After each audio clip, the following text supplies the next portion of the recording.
All right, Metal Summoners, the final countdown is over. It is Wednesday, and we are back with you guys. We're so happy to have you on your Island of Misfit Toys. Joining you, as always, we've got Empress Bobby Dreyer, we've got the real Psycho Steve, we've got the Heavily Angel Alamo, and we are super stoked to be, again, kicking off your weekend in the middle of the week, just like we like to do. And we appreciate you guys tuning in with us every single week to have a little bit of fun, joke around a little bit, and tip over a couple of beer mugs for party fouls and stuff like that. We are super stoked to be joined with our guest for this week.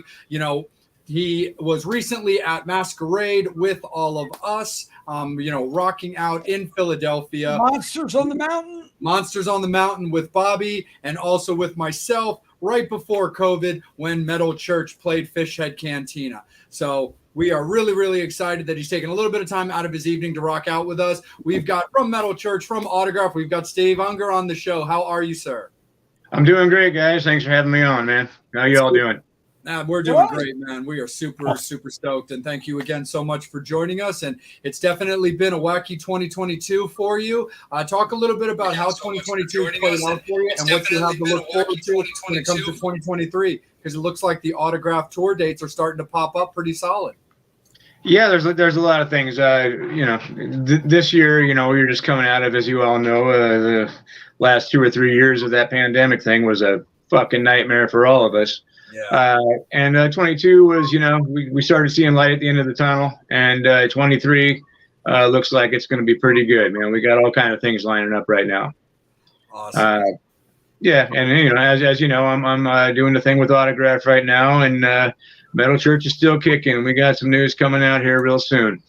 Awesome, man. So. Awesome. And just to say as well, we of our show, we love our guests. We love the music. We've been around doing this and enjoying it for so long, but we also do want to take our time to express our condolences, but also our love for your recent, loss of Mike. So we definitely want to give you some love on that and say, how sad we are that, for you to have that loss in your camp. Thank you, man. Thank you. Yeah, that was quite the blow for us, man. You can't play in a band with somebody as long as we played with him, and you get to know each other really well when you're staying on a bus for weeks at a time with somebody, and just was mind blowing that went down the way it did. Yeah, no, absolutely. Last guy on the planet that you would think would have done what he did, but out of left field and caught us all off guard, and still picking up the pieces, and we probably will be for a long time. But life goes on, and all you got to do is you got to keep on going, right? Nope, of course, absolutely, man, totally. But yeah, we just definitely wanted to take a second to just extend our condolences and our love to you, my friend. Cool, man. I appreciate that. Of course, 100%. Bobby, let's kick it to you, brother. Big one here. So I'm going to throw it out. So Metal Church, we're going to go with this first. Yeah, I'm going to go a little softball right now, but then we'll go hardball. You joined the band right about, what was it? Steve, you came in right about 2003, 2004? 2003, yep. How did that all come about? It actually, Ronnie, who was a singer, him and I joined the band the same day, essentially. But when the guys in Metal Church decided they were going to resurrect the band back again after folding back in the mid '90s, they were looking around trying to find somebody that would be the guy that would fit Metal Church vocals. And Ronnie Monroe's name came up a few different times by different people, and so the band set out to go find Ronnie Monroe. Well, a year or two prior to this night, I played in a band with Ronnie that I actually put together. It was a lot like Steel Panther, but it was a decade before Steel Panther was doing it, and it wasn't cool enough. I mean, not enough time has passed since the real '80s at this time to where it was cool again. But we did that thing. We had some fun. It was just an '80s tribute kind of show with pyros and drop curtains and all kind of cool stuff. But anyway, Ronnie and I played in that together, and that went on for a couple of years, and then I bailed out of it, and Ronnie kept going with it. I don't know, maybe a year after Ronnie had been doing it on his own, he called me one night and he's like, "Hey, bro, our bass player's got another gig in Las Vegas and he can't do this show that we got booked like tomorrow night. Can you step in? Can you remember all those songs?" I'm like, "Shit, man, I cut my teeth on those songs. Of course, I don't even need to rehearse with you guys. I'll just come in and play it." And so I show up and Ronnie hands me a wig. And I was like, "What do I need a wig for, Ronnie?" And he goes, "Oh, it's all part of the show. We're all wearing them, and it's, you just have to do it." I'm like, "But I have long enough hair. I don't need to wear a wig." He goes, "No, dude, it's just, everything is over the top. Everything is, we've taken it up another notch from when you left the band." I'm like, "Oh, uh-huh." So I put this wig on my head, and oh shit, I put this wig on my head. Hang on, there we go. And my hair's like sticking out from underneath it and everything. And my girlfriend, she's like, "Maybe you got to put like some pantyhose on your head first, and then put the wig on your head." I'm like, "God damn, this is getting gayer by the second." So I put my hair in a ponytail. I put it up in a. Wait a second there, buddy. Yeah. What do you mean getting gayer there by a second? I don't put pantyhose on my head. No. Yeah. Well, Bobby, we don't see you 24 hours a day, brother. So yeah, pantyhose on my head and then a wig, and this fucking wig was like down past my ass. And so anyway, I'm like, whatever, man. Let's just go get this done and have some fun. I go running out on stage, and we're all rocking out, playing the songs. I don't know, 3, 4, 5 songs into the set, I'm like rocking out like this, and the wig flies up and wraps around the headstock of my bass, and I pull it, and the fucking wig flies off my head in the middle of the song, and it's like hanging from the headstock of my bass, and I'm standing there on stage with a pantyhose on my head. Anyway, felt about this big, I'm like, oh shit, the crowd's in hysterics and they think that it's all part of the fucking show. So I'm like, fuck it, I'm just gonna go with this, and it's let's so I grabbed the thing back off, put it on my head, it's on sideways and shit. Anyway, the show itself went great. We played fine. It was an embarrassment thing for me. So later that night, somebody comes up to us and says, "Hey man, the Metal Church has got some guys here in the crowd. They've been watching the show tonight, and they're looking to reform Metal Church, and they came here to check out Ronnie Monroe."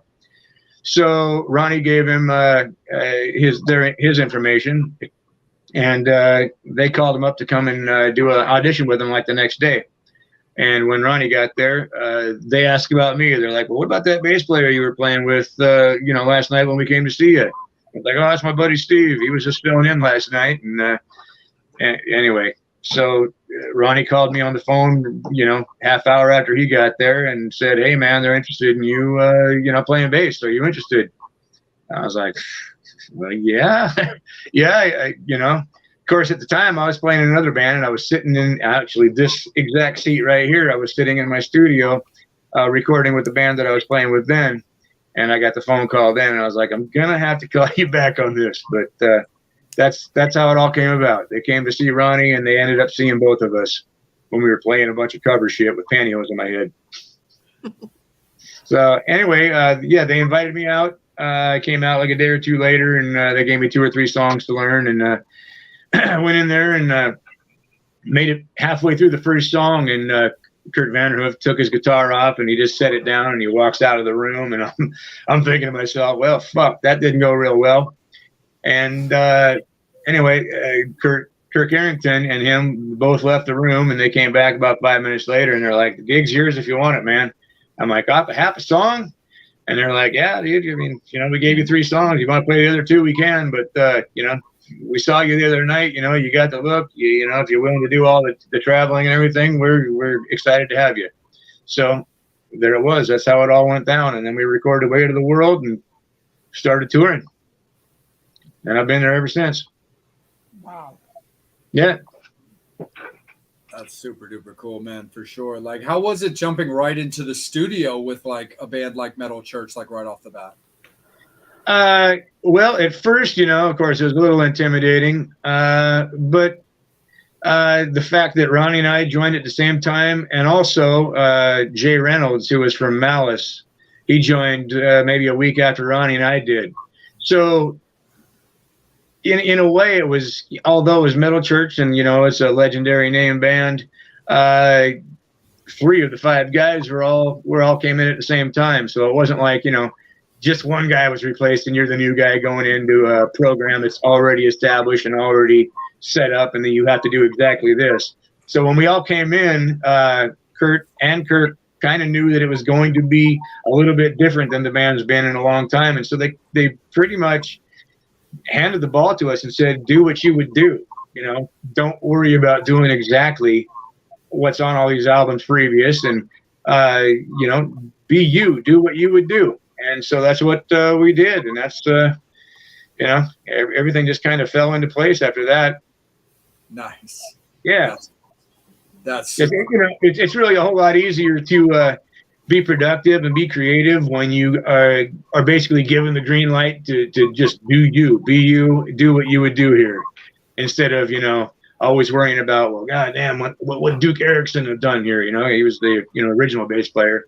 And so without that looming over my head, and I had the freedom to do what I would do, I was able to bring in my creative juices right away, which was a blessing. Absolutely. Right on. For sure, man. Yeah. The other Steve, Psycho Steve. It's all you, brother. So doing that album, did you have any say in what was going to be on the album, or was it already laid out, like the lyrics, the music, and everything, and they just said, okay, this is what you're going to be playing, or did you have any input? Well, like it's been with every album so far, and I mean, I don't even remember how many albums I've done with them, but it's been a few now. Kurt, he writes, the majority of the music. When we get a demo idea, there's a guitar riff on it and, a little electronic drum beat. And they're like, okay, this is the idea of the song. Take it, chew on it, do what you would do. And we'll come back and revisit this in a week or two. So when we record an album, and we still do it this way today, we always record way more songs than we need. So like for a 10 or 12 song album, we'll record 18 to 20 songs. And, because it's crazy in the studio, the creative process. Maybe one song that started off not being what you thought was going to be the great song. After everybody gets in there and puts in their 2 cents, all of a sudden that thing just starts climbing the ranks. And, that's kind of the way it is. And so we record 18 songs and we pick the best 10 or 12 of those 18 that fit best together, and we put it on that album. Sweet. Now, were you a Metal Church fan prior to trying out? Well, actually, not really. I've always known of Metal Church, and back in the late '80s, I used to go to parties and party with the guys, at after-hours parties and things like that down in Aberdeen. My band at the time, we used to play shows down in Aberdeen all the time, and then there'd be like after-hours parties at the Metal Church place, and so I knew the guys, but I came kind of more from the 80s rock stuff, not the 80s metal stuff. I was more of a Kiss, Whitesnake, Motley Crue kind of guy. And when I got the opportunity to play for Metal Church, I listened to the material, and I was like, well, it's crazy because at the time when they asked me to be in the band, I was in believe it or not, I was in a kickin' country band. Oh. And because this was at the time that, grunge came in, and I was just like, man, I don't want to do this. I'm not a grunge guy. I don't like it. I want to sing songs about, motorcycles and chicks and parties and drinking beer and having fun and good times. And, when grunge came in. You didn't want to wear your flannel shirt? Well, I'm wearing it now, man. Yeah. I'm kind of a late bloomer, I guess. That's because it's cold outside. So, my way of thinking back then was just like, hey, the new country sound is kind of like what, 80s rock used to be, with some different lyrics and maybe a little bit of a twang in the guitar instead of a bunch of overdrive. So that's what I was doing at the time. So it was quite a jump from that to go back into surpassing the 80s rock and roll that I'm used to playing and that I grew up on. I had to basically hurdle the stuff that I grew up on and then jump more into the heavy metal thrash kind of stuff. And, obviously I took the opportunity because at the time, they were doing what I was trying to be able to do in the band that I was in at the time. They already had tour dates in Europe. They already had albums out, you know, and it was just like, hey, if I say yes to this, you know, yeah, I'm abandoning what I've been working on right now, but I'm stepping into a situation that's already at the level that I'm trying to get this to be at. Nice. So yeah, I mean, you know, I thought about it for a few days, and I'm like, man, I have to do it, you know. And it's kind of been the way I've lived my life. It's like whenever there's a door opens or an opportunity happens, you know, I usually try to say yes, because every time you walk through a door, like 6 more doors open up, you know. Right on. How about Autograph? Were you a fan of them as well? I was a fan of Autograph back in the day, man. I mean, I think I seen them when I was first time I saw Autograph, I must have been maybe 15 or 16 when they were out with Motley Crue. I believe it was a Theater of Pain tour. It was, it was Autograph, Y&T, and Motley Crue when they came through Seattle. Yeah. Wow. And of course, the concert ticket only said Autograph and Motley Crue. So, you know, I'm like 15 at the time. I don't know what the fuck I'm doing. And I'm at the concert and I'm watching, you know, Autograph is kicking ass. And I'm like, yeah, this is killer. And then the lights go down and the lights come back up 20 minutes later. And I start running up to the front of the stage, you know, expecting Motley Crue to come out. And I'm like, who the fuck are these yahoos, man? And I ended up sitting there watching them. And then, like, by the 3rd to 4th song, Y&T became one of my new favorite bands ever. So, yeah, that concert was pretty impactful for me as a kid, because, you know, Motley Crue, Y&T, and Autograph were, you know, 3 of my favorite bands. Nice. Yeah. Very cool. Absolutely, for sure. Let's kick it over to Angel, but I will tell you, Steve, I think you just made Angel's night by saying that you don't like grunge and you're not a fan and didn't want to do that, because Angel is circle / on the grunge scene. Yeah. I wouldn't say I don't like it. It's just, let me describe it for you. We're all going to stand still for a moment. That's grunge music on stage. Yeah. No one's moving around. If you ever want to get the biggest reactions out of Angel, just bring up grunge music or the Backstreet Boys. Gosh, I'm fucking impressed right now. Hey, whoa, Aaron Carter just passed away. Don't be a bitch. I didn't say the word. We're not Just for the judging record. that situation. We're But I just didn't- talking straight genres of music. I'm just, You know what? I Mr. really think Dreyer. Angel is a fan of. I don't know anything. I am not a fan of Backstreet Boys. I hate those motherfuckers. Come on. I wanted that way. Sorry. Well, go ahead, Angel. It's all you, my guy. Brian has a good question that is non-grunge related. Describe your musical style as if you're talking to a 16-year-old who has never heard rock or metal.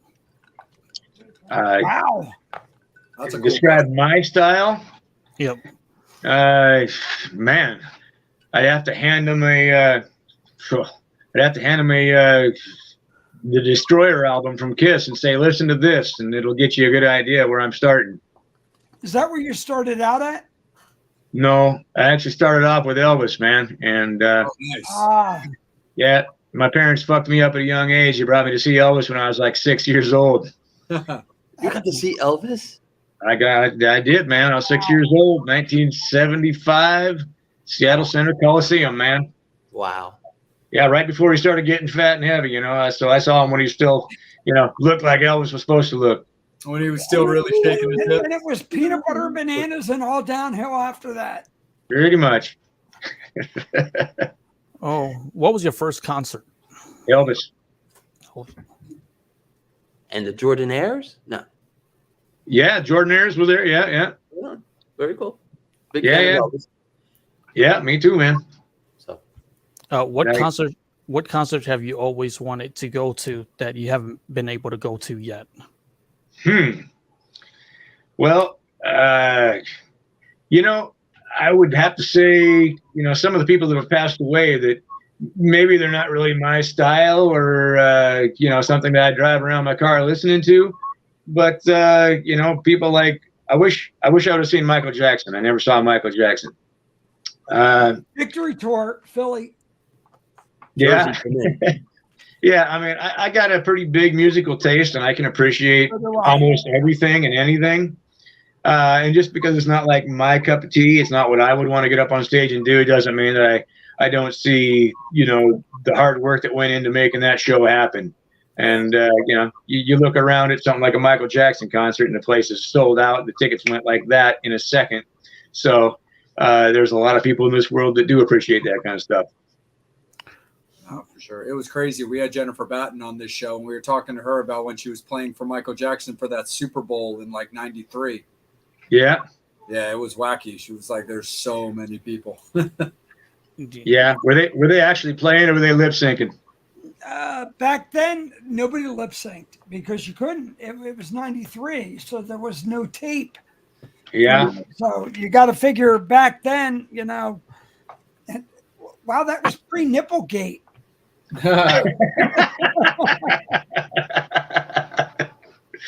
Yeah. Okay. Definitely got more questions to get to. What about your question, Angel? I'm coming up with that one. What was the first band you were ever in? First band I was ever in was in, I guess it would have been like about 7th grade. I put together a band, and we were called Legion. And we were absolutely horrible because we could barely any of us play. But we were doing it. We were like, you know what? We're gonna grow our hair out. We're gonna get the guitars, and we're gonna get some chicks. All right.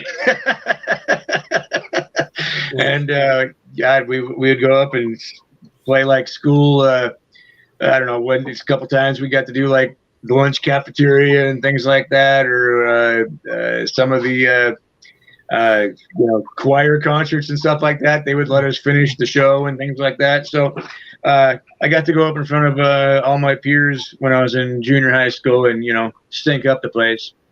Which you look back at it and you're like, see, that's exactly why I went back to the garage and learned actually how to play.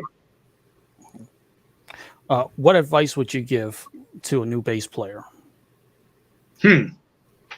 Well, probably the same advice I would give to anybody who just wants to be a musician, and that is, do it because it's who you are and what you do, and because it's what you love to do. Because if you do it because you're trying to get rich and famous and make a bunch of money, and it's more people fail at it than succeed in it. And even the people that succeed in it don't, rarely do you get to the level of, Kiss and Bon Jovi and AC/DC and bands like that.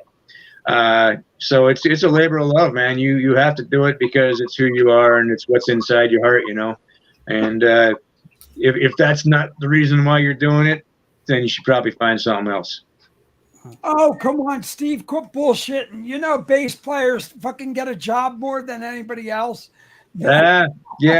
I mean, I'm not saying I've never worked a job before, but I've done pretty well, making my life with music. Obviously there's been down times, and I had to go work construction and dig some ditches and do some things that I'd not happy I had to do, or not proud to say I did. But I mean, you still got to keep bringing money in, and you got to do what you got to do. But I've been pretty lucky because 2 weeks after I graduated high school, I joined a band that was looking for a bass player that could sing. And 2 weeks out of high school, I started touring with a band up and down the West Coast. And it wasn't like huge money, but back in the late '80s, $500 a week was pretty good money for a 18-year-old kid that had no bills and no responsibility. All the free drinks you could have, and $500 a week, and chicks on top of chicks. The band was? What's that? And the name of the band was? The name of that band was called Majesty. Oh, nice. Cool name. Yeah. That was Dream Theater's name before they changed it to Dream Theater. Oh, yeah? That could be why they changed it. Probably not. Majesty probably lasted, maybe 3 years, I guess. Yeah, and then it kind of morphed into a band called Crystal Tear, and then that morphed into Tears, and then Tears morphed into Naked Zoo, and Yeah. So I've been in a lot of bands, man, and luckily growing up, I was able to be in bands with guys that I grew up with and I was friends with and everything. So it was always kind of cool to just make music with your buddies that you'd been hang out with, whether you were in a band or not. Which it's kind of different now because we're older. Everybody's got their own responsibilities and families and kids and wives and houses and other shit that they do, and so it's real tough. I mean, yeah, we're all friends in Metal Church. I'm all friends with the guys in Autograph. I mean, I'm friends with anybody that I play in a band with. But back in the day when we were kids and we didn't have any responsibilities, it was like, dude, if we weren't out here playing shows, we'd be on the couch playing Nintendo 64, smoking weed together. Oh, you got a little dark there. Whoa, Steve. So, Yeah, Steve, I'm going to bring a segment back in we haven't done in a long time. You're a bass Yeah. player. Are we about to get a little Woody, Bobby? Oh, we're going to get Woody. So I got to ask Steve, how good do you know your wood, bud? Like what basses are made out of? Oh, Like the woods of it? Hold up here, bud. All right. Yeah. Angel, you want to change? You want to make Bobby bigger? Wait a second. Man. I cannot do that. It's going to take me a while. Wait a second. We're going to go with this one right here. Damn, that's a nice one. I think I've seen that bass before. Yes. And he's from Pennsylvania where I live. Yeah. Uh-huh. Nice. Who I would know. that be? I know that one. I can just tell by where your left hand is. I know exactly who it is, too. I can't see it well enough to make it out. I don't know, man. How about a little bit of Jocko? A little bit of Jocko. All right. So now we're going to go a little deeper here. Breaking out his collection, huh? Yeah, he's gonna put it Yeah. in deep. Bobby loves to put it in deep. Sometimes you have to have an expensive joke. Damn, Uh-huh. I remember that one. Nice. And that would be who? Is that a Tom Peterson bass? Yes, it is, sir. Yeah. Okay. Yep. I had one of those. Well, it wasn't the acoustic style like that, but I did have the 8-string monster. Nice. Mm-hmm. Yeah, when I got back in 2004, I got endorsed with ESP Guitars, and that was one of them that I got to choose. My deal was I got like 3 a year, so I was like, well, I gotta have that Tom Peterson edition right there. So All right. So we're going to go a little deep, dark, and delicious. I was going to say Gene Simmons. Well, no, and this would be a guy, he would be a majesty as well Yep. if you X'd him out. Yeah. For us, he's a friend of the show.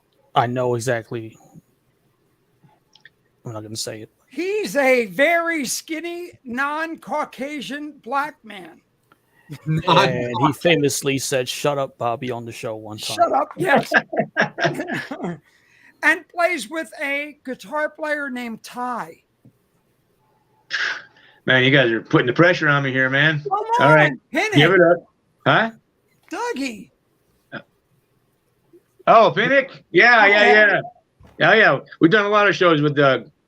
All right, but if you're gonna do something, you gotta be able to do something right. You gotta walk which way? Okay, that one's a nice color.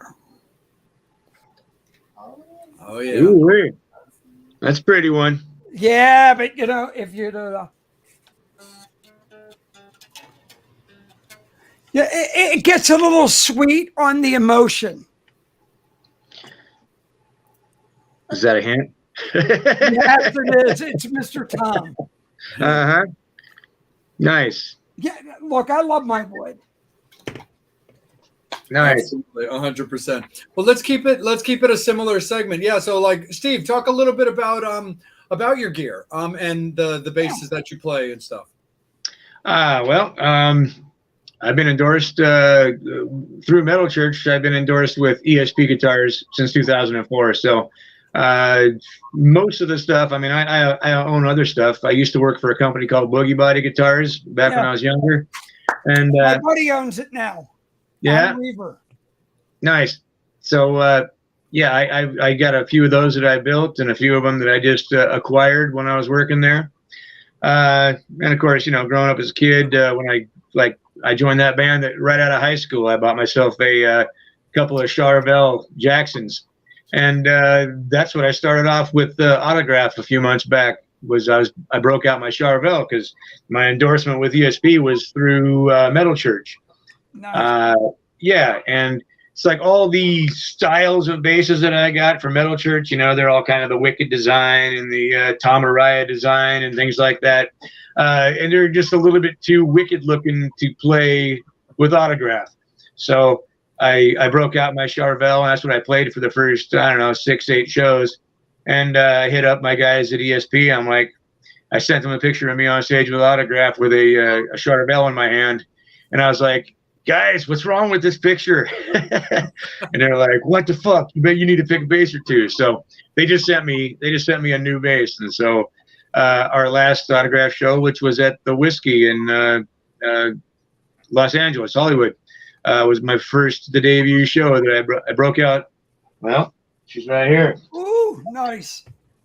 My turn for show and tell. Yeah. Hold show on the one wood. second. Let me- Oh my Oh, God, nice. it's Matt. By the way, Black. Hold on Angel, one Wow. second. I know the Yeah. other one, Steve. You gotta be patient. Oh, There it is, baby. One pickup, one volume knob. Ah, It's either on or it's off. That's a good motto. dude, that's When exactly. it's on, it sounds wicked. so wait, Steve, real quick. So you talked about Mr. Simmons. I got to show you this. Oh, y'all guys making me eat. Hold on 1 second. 1996. Is I was So there. like a Hold on. reunion tour. Unplugged. Remember Oh yeah. Nice. when Gene was using the Kramers? MTV Unplugged. Yep. Oh, yeah. That was a great So show. I actually, you know, when they went out and they did it was called the Kiss Convention Tour, Right. and they did that Unplugged thing for that. I actually was able to go to one of those here in Seattle. Yeah, it was pretty cool, pretty informative. So, Being a Kiss fan since I was a kid, look, you know, I just I put knew up a the lot of what truth. they were going to say and do, but there was a lot of things that I didn't, and it was a learning experience. And you know, just being a fan, you're just like, wow, this is not the way you see Kiss ever. So this is like totally cool, you know. Was Gene And, your biggest influence? Was what? Gene, your biggest influence? Being a bass. Oh man.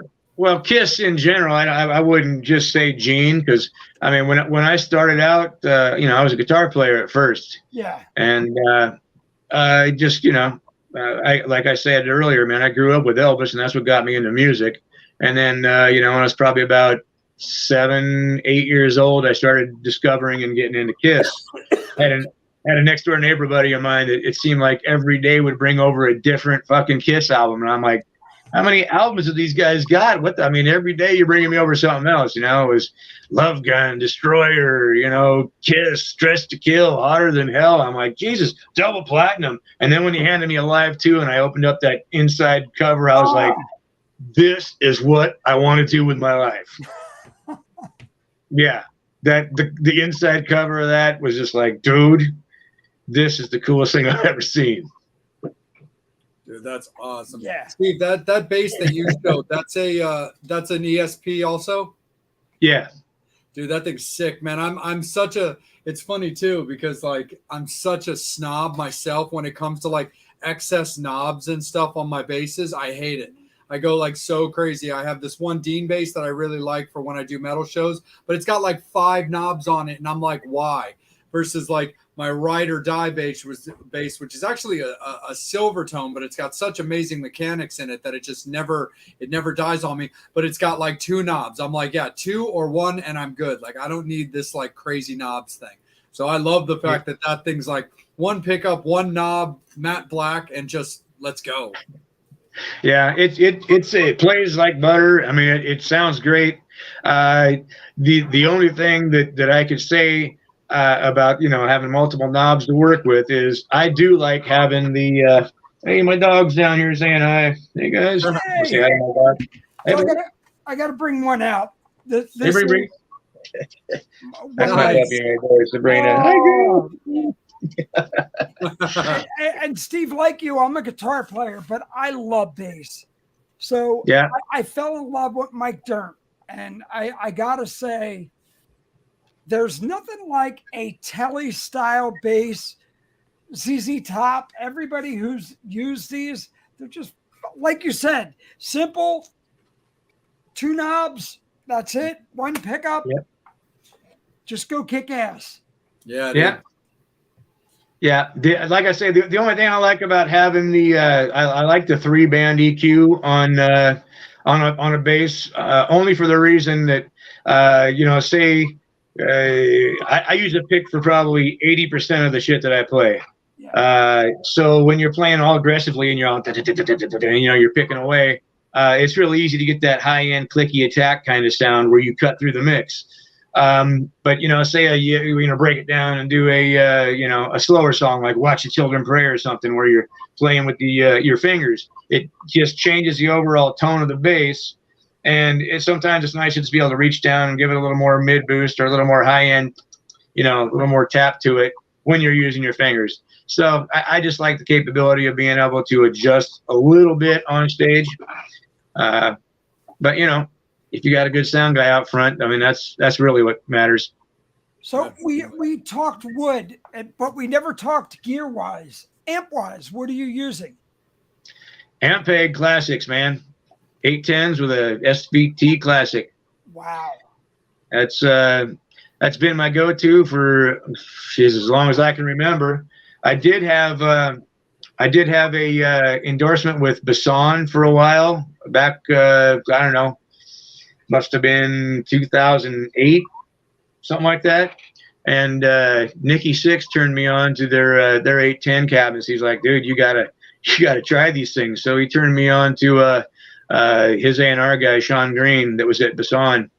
And Sean was like, hell yeah, dude, we'd love to have you on the roster. So they sent me out a couple of their 810 cabinets, and they sound great and they're bulletproof, but they weigh like 2.5 times what an Ampeg 810 weighs. And of course, me, I'm like, shit, I got this thing's brand new, and so I had them built into a road case, so that added another 120 pounds to them. Yeah, all I can say is my road crew guys hated me, and they're like, dude, why? Steve, keyword, Alnico, neodymium amps, fucking shit that you can carry under one arm, but. Oh, dude. Yeah. There's I don't know if any of you guys are familiar with that Mark bass stuff. Yes. I do a lot with Mark. I couldn't believe it. Metal Church, we played the Whiskey down in Hollywood. This was, years and years ago.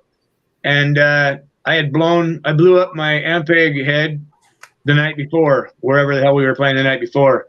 And we showed up, and, I'm on the phone with my artist relations guy. And he's like, well, best I can do is, go to the Guitar Center there, and we'll work a deal. You can get it at your artist pricing and such. Just get me on the phone with the guys. But of course, I couldn't believe it.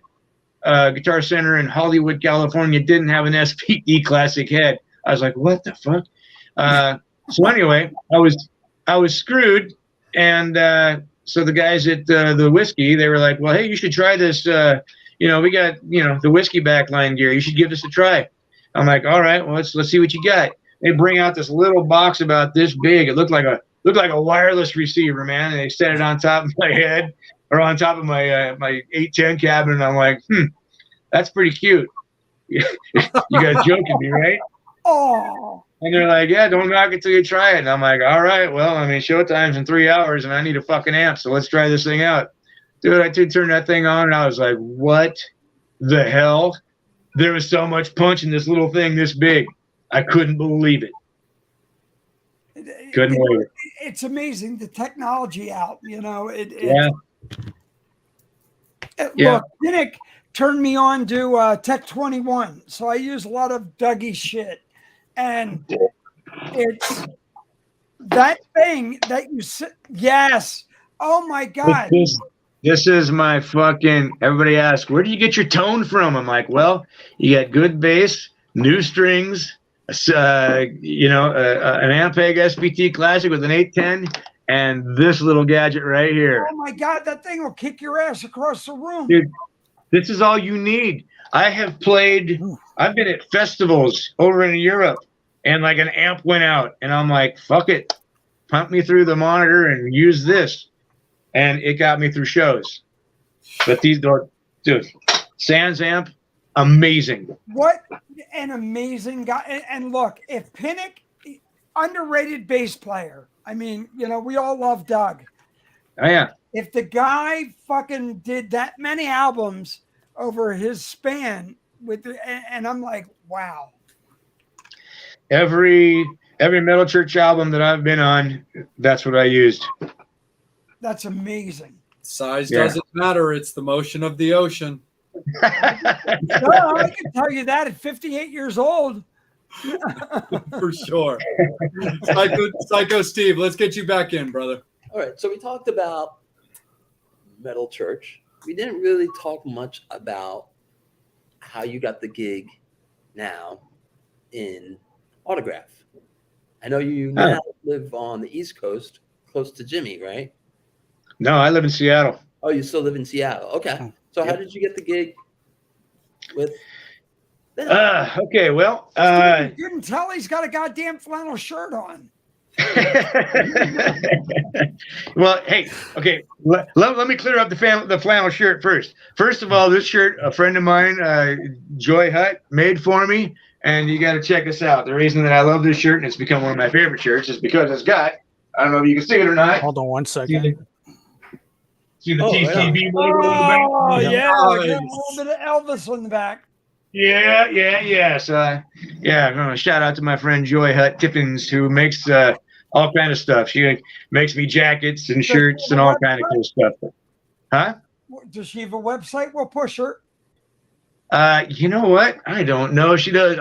She probably does. She's What's her name again? Joy Hutt Tippins or Joy Tippins. Joy Tippins. Yeah, you can find her on Facebook. I think J-O-Y? it's Tippens, I think. Kind of look. You looking her up? Little blonde chick with dreadlocks. Yeah, I've known her since I was a kid. Wow. She's living in Vegas now, and she makes rock clothes and things like that. Anyway, so let's see here. Oh yeah, back to Autograph. That's where we were. So years ago, Metal Church and Autograph crossed paths I believe it was Ringgold, Wisconsin. We did a show together, and that was when I actually got to actually meet the guys and kind of get to know them a little bit. I'd seen Autograph 2 or 3 times before. One time when I was still a kid, I got to actually meet the band, and none of the guys in it now were in it then. But anyway, this was, God, it had to have been like 2007 or 8, something like that. We did this show together, and we just kind of like, me being a Autograph fan from a kid, I went running out there to watch them. Before we did our show, they went on, and I was standing out in the crowd, and it was such a cool thing to watch a band that you have been a fan of since you were a kid still come out now and kick ass. Yeah. So many bands that I grew up, looking up to and just absolutely adoring and everything. Sometimes you go to see them today and you're like, man, that isn't really the way I remember them. But Autograph came out and they were like, bah! And anyway, I made it a point to go backstage back when they were done and be like, holy shit, you guys kicked my ass just the way you did when I was 15, man. That was amazing. That was awesome. Anyway, so then we all went our separate ways after the show was over. And this would have been, 2000 and, well, probably 2018. we were asked by a friend of ours, Pete Scheitauer, who was in a band called Last Temptation. He was, I guess, relaunching a band called Killing Machine, and asked if we would come over, and myself on bass and Stet Howland, our drummer for Metal Church, if we would come and do the drums and bass for the album. So we flew over to France, and we spent 2 weeks in this place recording the album, and we banged it out in about a week and a half, and we still had like 4 days left. Well, Pete, who was the guitar player for the Killing Machine thing, was also in a band called Last Temptation, and they said, well, shit, you guys finished 4 days early, so you can either go, dink off here in France, do whatever you want, or, if you guys are interested, we'd love to have you record some on the Last Temptation album. So we went ahead and did the Last Temptation. I think Seth and I recorded 4 or 5 of the songs that are on that album.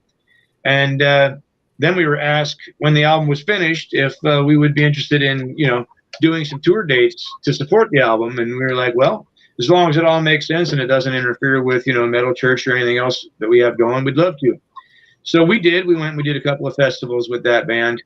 And in the meantime, that Killing Machine album was being mixed, and it got finished, and then the vocals didn't work, and Pete's guitar playing didn't work. It just didn't seem to fit what we had going on. So the studio engineer and the producer of the album reached out to Jimmy Bell to re-record all the guitar tracks. And so it's Jimmy and I recorded on an album together without even knowing each other or ever being in the same room at the same time. And, unfortunately, Randy Rand passed away, as most everybody knows, 6 or 7 months ago now. And, the band, just like everybody else, was, coming, it was post-COVID, and it's like, my God, we just want to get out and play and make up for the last couple of years. They had tour dates on the calendar. They didn't want to lose them. And they were like, what are we going to do? We got to get somebody, and Jimmy Bell was like, well, what about Steve Unger? Told the guys that we recorded that one album together, and that he knows I can play the bass, but he didn't know if I could sing. So Jimmy Bell reaches out to me on Facebook, and he's like, dude, can you sing? I'm like, yeah, I can sing.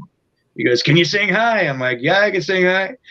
And he goes, you interested in playing for Autograph? I was like, when he hit me up, and, I knew he was in the band. I knew when he asked me if I could sing that, that this is where it was going to go. And I was like, man, I've always loved Autograph. I would love to play in the band. And, of course, Metal Church, especially, then, well, we weren't doing a whole lot because, Mike Howard just offed himself, and, we were sitting around not really doing much. So I was like, yeah, I would love to do it. And they said, okay, well, we'll give you a few songs, and maybe we can get together here sometime down the road, and have a jam together and see how everything feels. And I was like, why don't you just give me your set list, and I'll come down Thursday. They're in Los Angeles, Simon and Mark, the drummer and the singer. They look at me, they're like, well, you mean Thursday, like 2 days from now? I'm like, yeah, I'm online buying my ticket right now. Are you guys ready? And they're like, you fucking shitting me? You're going to learn this whole set?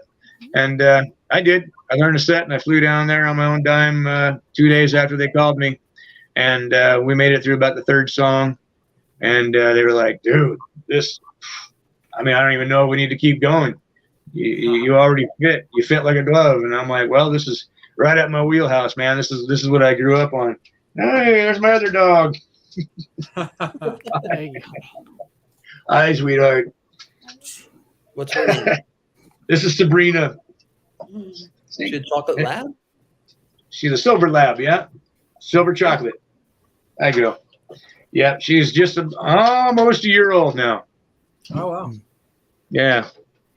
Yeah, I got 3 dogs. I got that Sabrina, that little silver lab right there, the German Shepherd that you saw a minute ago. That's Freya, and then I got a yellow lab named Abigail. She hasn't come down to the studio yet. I'm sure she'll be here before long. Steve, do you have dime around your feet? Do I have what? No, I have a dog sorry. named Dimebag Darrell. My Steve. Do you? Oh. Hold on, I'll go get him.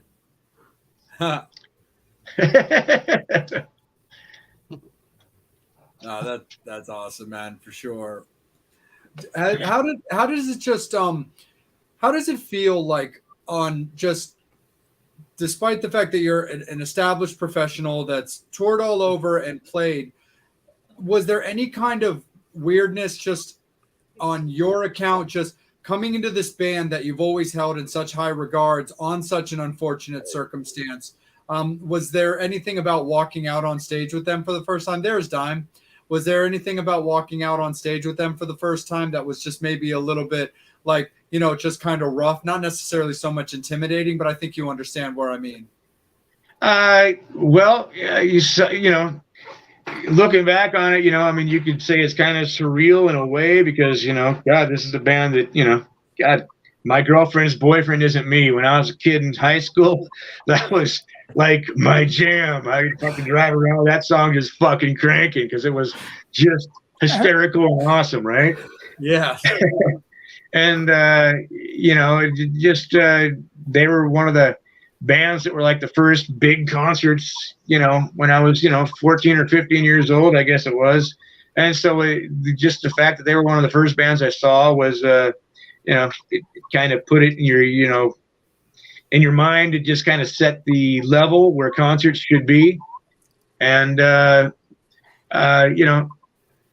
I wasn't intimidated at all to go out and rock with them. I was, more excited than anything, I guess, just because the songs, there's a lot of brand new stuff that the band is playing now that, was all new to me. So that's what took me a little bit of time was to learn the new stuff. But the older songs, Turn Up the Radio, My Girlfriend's Boyfriend, Blondes and Black Cars, songs that I never actually sat down and learned how to play the songs, but I knew the songs. So all I had to do was go, oh, that's in the key of E, or that's in the key of A, or whatever key it was in. Once I figured out what key is in, I could play the song because I already knew the song. And that's kind of the way I learn stuff. I mean, if I know something, I can fake my way through it. Yeah. Sure. So, we did the first show with them, and it just went great, man. And, the guys were like, dude, they gave me the same freedom as the guys in Metal Church did when I first joined. And they were like, dude, we know you're not Randy. Just do you. You don't have to play his bass parts fucking note for note. Just make it fit the song and do you. And so that's exactly what I did. Absolutely. That's awesome. Yeah. Sure. Steve, let's kick it back up to you, brother. Psycho Steve. Okay, so we talked about Autograph. We talked about Metal Church. I need to know about Alive 85 because I was brought up with Elvis, Engelbert Humperdinck, Kiss. Let me see who else. Those were like the three primary things I listened to. My mom would leave my father for Engelbert or Elvis, and Simmons. So how where the whole thing came about. So all right, well, we'll see here. Let me get into here we go. How's that sounding? Thank you very much, baby. So as I told you earlier, Elvis was my first concert, and even I was 6 at that time, but Elvis is what I grew up in the house. It's what my parents listened to. And so, they had Elvis records, and man, I would put the headphones on and just sit there and rock and roll in the rocking chair, singing my ass off. And that's how I learned to sing, was to sing to Elvis. And believe it or not, I can sing a lot and sound a lot like Elvis. And I always had this idea in the back of my mind. It was like, man, it would be so cool to do an Elvis tribute show, but I wanted it to be completely different than every other Elvis tribute show. I mean, you got, there's some really amazing guys that do Elvis, and it's like, man, you almost can't even tell that it's not Elvis. And then there's some people that is like, you guys are killing me right now. And then, there's everything in between. But the one thing in common, whether they're really good or really bad, is they do the exact same show. You know, you got the 50s Elvis, you got the late 50s Elvis, where when he goes to the army, you got the 68 comeback tour Elvis with the leather outfits, you got the 70s Elvis with the jumpsuits, and then the show's over. So I came up with this idea that I didn't want to be an Elvis impersonator by any means. I wanted to be have an Elvis tribute show. And so I came up with this idea called The King, Alive 85. And it is as if the King did not die in 1977, but he lived through his heart attack. And this is how my show starts. I got a big video entrance that, you know, shows the King as a kid growing up in the 50s, 60s, 70s, Elvis, blah, blah, blah. And then it shows, you know, Elvis tragically has heart attack, blah, blah, blah. And then we've recreated a hospital ambulance scene where the ambulance picks him up and rushes him to the hospital, and the doctors are working on him with paddles and shit. And all of a sudden the doctors step by and they're like, "Oh my God, we got him." And so we recreated that emergency room scene, and the doctors actually saved the King. And then it goes into, a minute or two of, I'm in an Elvis suit, but you don't see me. You just see like my arm lifting weights. Then you see me from behind doing sit-ups and, basically getting myself back together again and getting in shape. And then the lights come up and the show starts and I come running out. So my show, The King Alive 85, starts the day after everybody else's Elvis tribute show ends. That's really cool. I got to say, your untwisted effort. But it's different than any other tribute. That's the cool thing. It's like, look, you got the who did the Zeppelin Elvis band? Who was that? Was it Dred Zeppelin or something? Dred Zeppelin, the whole lot of love, and all that. And it was just. So who's in the band? Okay. Well, let's see here. In the band with me, my oldest son, Devin, is the lead guitar player. And so my kids have a band called Sin Circus. And they've been around for, 13 years now. And anyway, so when I first started this Alive 85 show, both of my boys were in it. So my youngest, Derek, he is the bass player and lead singer of Sin Circus, and my oldest, Devin, is the lead guitar player and lead singer. So they take turns switching off singing lead vocals. They were both in Alive 85 when I first started building this thing from the ground up. And my youngest son played with it for about a year. Yeah, he wasn't really into it because it's just not his style, but he learned all the songs and he did a great job playing the shows live with me and everything. And I got to tell you, it's the coolest feeling in the world being on stage kicking ass with your own kids, just watching them wail away. But the fact that they each stepped way out of their comfort zone to learn the Elvis stuff, and the way we had to do this is obviously we rock all the shit up because this is Elvis in the 80s, but they had to first learn the song the way Elvis played it. And then from there, take it up 5 notches to, the way Eddie Van Halen would have played it if he was in the Elvis band in 1985. So they impressed me a lot that they took the time to actually learn how to do this, which was way out of their comfort zone. But after about a year, my younger son, Derek, was like, "Dad, this is awesome playing with you and this is cool and we're making some money and everything and it's awesome, but this isn't really what I want to do. I'll play with you until you find somebody else, but can you start looking for somebody else?" So my oldest son, Devin, still plays in it. The drummer for Sin Circus, my son's band, his name is Chase Height. The kid is off the chart.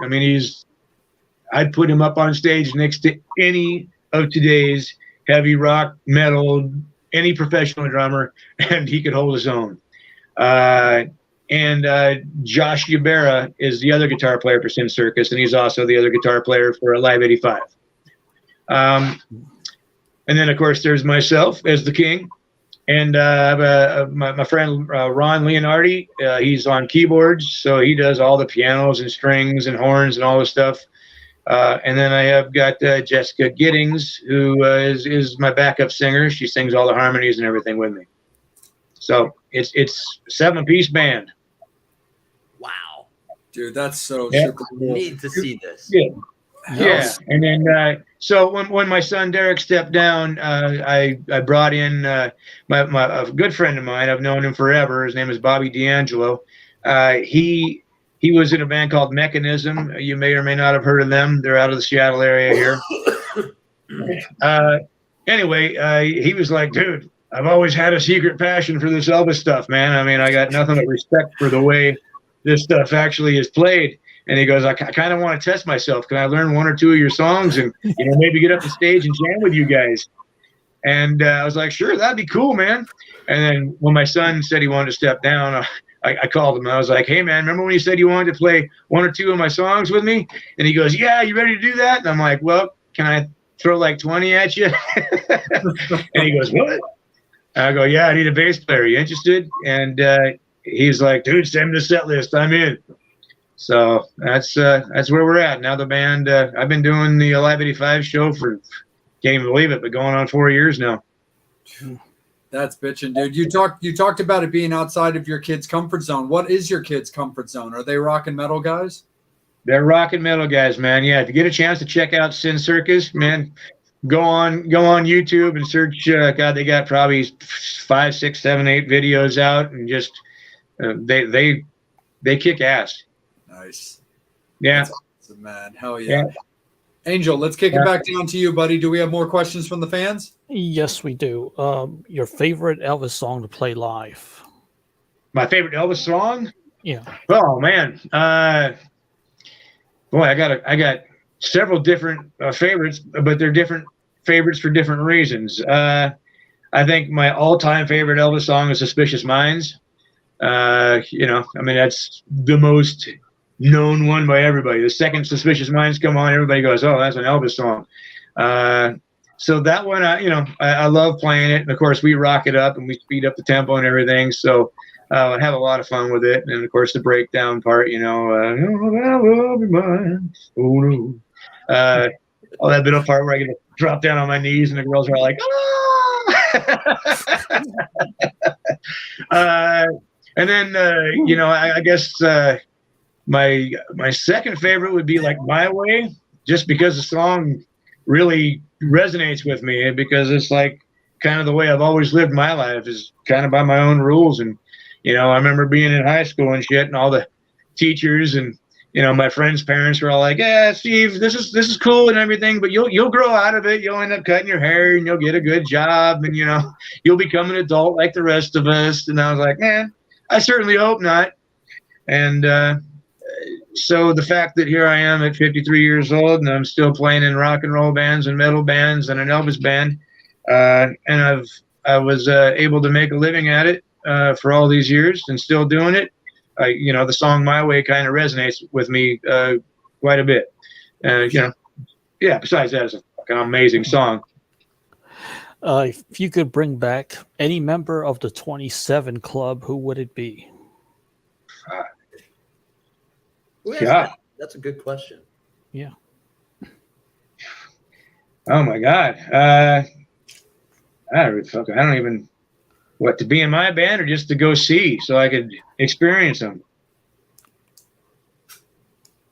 I guess just to bring back, but that list is dealer's choice. Yeah, man.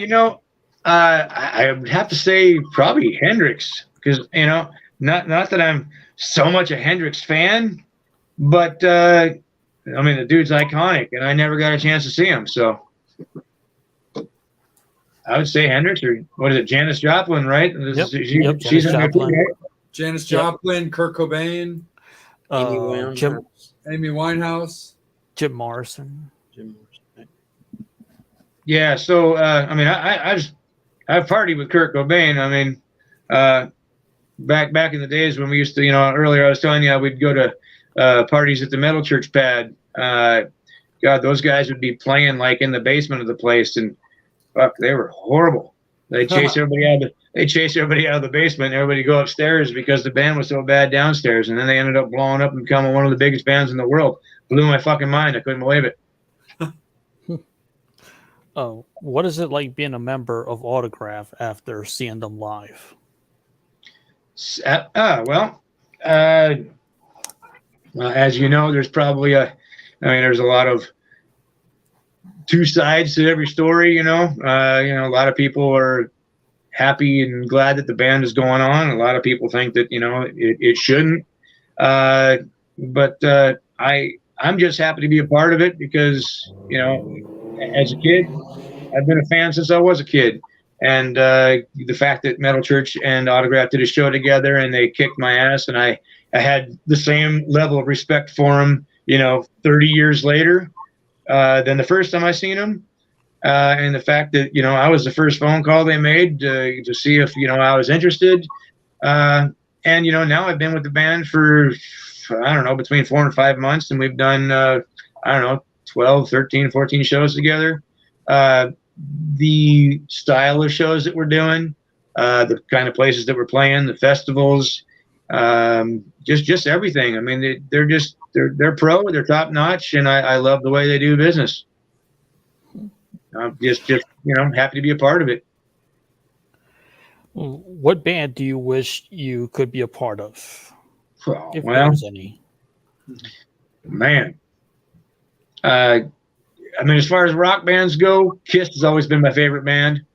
They were probably my most influential band, growing up as a kid. My walls were from floor to ceiling, Kiss posters, and of course, both Derek posters. And then behind my fucking door when it opened was all my Playboy centerfolds where Mom didn't see them when she walked in the room. Oh, yeah. So, God, if I could say, yeah, if I could just, snap my fingers and be in a band, I would probably pick Kiss just because they're just so influential to every band that's out there today, pretty much. They kind of, yeah. They set the standard for a lot of shit, and when they first came out, people were like, oh, this is a whatever, this is a flash in the pan, they'll be forgotten in a year from now. And man, they're one of the longest lasting bands. And, they've played everywhere and with everyone in front of millions and millions of people. And I just got nothing but respect for them. Even with the member changes and everything like that, it happens. People die, people leave, people get fired. There's always reasons why somebody's in or not in a band anymore. And if you like the band, you should just respect the guys that are still in the band. You should just respect their choice that, this was a decision that was made by the band for the best of the overall band. For sure. Yeah. Absolutely. Yeah. And, I'm an Ace Frehley fan. When Ace comes through and he does his solo tours and stuff, I'll go see Ace Frehley. When Peter Criss does his, comic stuff that he does, where he goes to all the comic conventions and everything, I'll go see him just because I'm a Kiss fan and it's Peter Criss. Yep. I've probably seen Kiss 50 plus times. And, if they come back through again, as long as they're not asking $6,000 for a fucking ticket, I'm going to go to that too. Yep. Amen. 100%. Yeah. What's before I kick it back to Angel, what's your favorite piece of Kiss memorabilia you have? Oh man. My entire upstairs in my home is basically Kiss stuff. When people walk into my house, it's Elvis and Kiss everywhere. Nice. And there are people, like, this dude has got a problem. But I've been collecting the shit since I was, 7, 8 years old. So I've got a lot of the old original 70s stuff. And of course, I got all the, reunion tour stuff when Spencer's was putting out a bunch of shit. Mm-hmm. I think I got two things are probably my two big, centerpieces of my Kiss collection would be I got the pinball machine. It's badass, all working condition and everything. And then I've got one of Paul Stanley's guitars that the very first concert that I brought my oldest son, Devin, to go see was Kiss. And I had tickets to go to the show, and I was going to bring my kid to go see Kiss for his first concert. And a couple days before the concert, my agent, who booked my band at the time, he calls me up and he's like, "Dude, you are going to love me." I'm like, "Mick, I already love you. What do you got now?" And he's like, "You're going to love me more." And I'm like, "Okay, what you got?" He goes, "Dude, I got you 3 front row tickets to Kiss in Seattle." And I was like, "Dude, get the fuck out of here." And so my son's first concert was Kiss in, 1990, was it 4 when they did the reunion tour? 96. 96. Okay, yeah. So that was his first. So it was probably 97 by the time they came here to Seattle, and he was 5 years old. And so here I am with my son at the Kiss concert, and Paul Stanley sees him up on my shoulders, and he's got these big, headphones on his head protecting his ears and everything, and he's like on my shoulders, hands in the air, screaming and yelling, singing the words word for word. And Paul's like, he points right at him, and he's like, "What the hell?" So he gets the security guys to open up the gate, at the end of the photo pit there, and invited my son and I to come stand in the pit. So I held my son up on the stage, and I was holding him up like this and just standing behind him. And we got to watch probably the last half of the concert, with my son kneeling on the front of the stage. And so all the guys in the band would come down and hand him picks and everything. And this is just blowing my mind because, my God, this is my son's first concert, my favorite band. My agent got me these front row tickets. God, could life get any better? And anyway, so Paul looks at me and he points and he's like, "Stay right there, don't move." And I'm like, "I ain't going anywhere, man." So he comes flying in from the side of the stage on this like trapeze kind of thing. He's got his guitar strapped to his back, and he flies across the stage, lands right in front of us, takes his guitar off, and he fucking signs it, and he hands his guitar to my son. And I was like, "Oh my God, I could die and go to heaven right now. Everything would be fine, right?" Right. And boom, boom, boom, the bombs went off, and the good night, and the lights come up in the in the arena, and I'm standing there holding my son, holding the guitar. I turn around and look at the crowd, and I'm like, my mind is just completely blown. And as I'm getting ready to get out of there, fucking get a tap on the shoulder. It's Doc McGee walks up, and he's like, "Hey man, if you guys got some time, Mr. Stanley would like to meet you guys backstage." And I'm like, "Well, let me check my calendar here and see if I can work it into my schedule." I go, "Yeah." So they invited us backstage, his mom, me, and my son. God damn it. Come on, computer. There we are. I'm back. And they invited us into the room, and I'm sitting there holding my son, holding the guitar. There was a pile of grapes the size of a mountain. I couldn't believe it. They were like, "Help yourself to any of the food." Yeah, there was like an entire 18-foot table that was probably piled 3 feet high with grapes and fruits and shit. I was like, wow. Anyway, so my sons, we're having food and everything. My son's running around the room, and 15 minutes later, Paul Stanley comes walking in the room, and he'd already taken a shower, and he got the makeup off and everything. And my son like stops in his tracks, and he's like, "Hey, you're Paul Stanley." And he's like, "Yeah, I am. What's up, little dude?" So Paul comes in, sits down, and my son just climbs right up on his lap. And Paul brought him a tour book, one of the programs from the show. And he goes, I brought you something, buddy. And so he opens it up, he starts thumbing through it. He goes, "That's Gene Simmons, that's Paul Stanley." And he kind of looked up at Paul, and he looked at the picture, and he goes, "I kind of like the other Paul Stanley better." Paul in makeup. And so Paul starts laughing and everything. And I'm just like sitting here in awe, blown away that here I am, first concert I brought my son to. He got Paul Stanley's guitar, and we're backstage talking to Paul Stanley because I brought my son to this show, and Paul could see the bond that we obviously had, and the fact that he's singing word for word. So my son's not just there; he's an actual Kiss fan. And anyway, he hung out and he talked to us for, I don't know, a good 15 minutes or so. And he asked if I had a camera, and I'm like, no, man, they should check people down here at the front. You can't get a camera in here for nothing. And he goes, well, hang on. So he goes and he grabs some chick backstage, has her come in and take a picture, and asked me for my address. And I was thinking, okay, well, this will be the last time I ever hear of this. But I gave it to him, and no shit, like 2 weeks later, package shows up to my house, pictures, signed, thank you note, Devin, my son Devin, he goes, it was really nice to meet you. Your dad's awesome for bringing you our show, blah, blah, love you, Paul Stanley.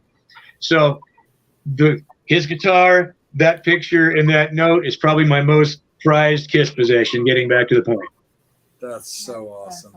Yeah. That's great stories. Because Psycho, you've got a similar story with the Little Monsters getting to meet Gene and Doc. Yeah, so first of all, the show was in Spokane. Did you see them? Spokane? Yeah. Is that where you saw them?